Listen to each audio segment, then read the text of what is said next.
রথেচ বামনং দৃষ্টা পুনর্জন্ম ন বিদ্যতে, অর্থাৎ রথবরী বামন বা জগন্নাথকে দেখতে পেলে জীবের আর পুনর্জন্ম হয় না।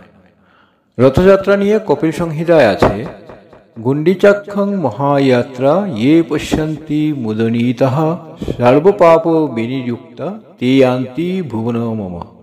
অর্থাৎ জগন্নাথদেব বলেছেন, গুণ্ডিচা মহাযাত্রায় যে ব্যক্তি আমাকে দর্শন করবে সে কালচক্রের সব পাপ থেকে মুক্ত হয়ে আমার ভুবনে যাবে।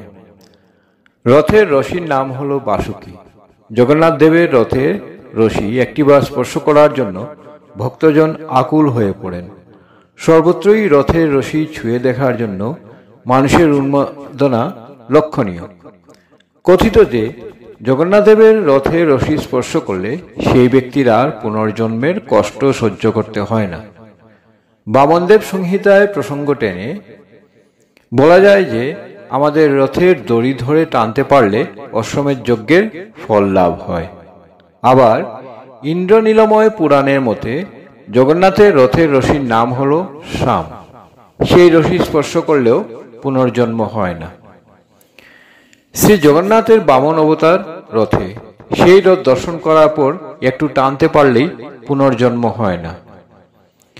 সুত সংহিতায় রয়েছে, রথে তু বামনং দৃষ্টা পুনর্জন্ম ন বিদ্যতে। অতএব ধার্মিক সনাতনী ভক্তেরা বিশ্বাস করেন যে রথের রশি ছোঁয়ার থেকে বড় পুণ্য আর কিছুতেই হয় না। আজ রথযাত্রার পুণ্য লগ্নে সকলকে জানাই আমার আন্তরিক শুভেচ্ছা ও অভিনন্দন।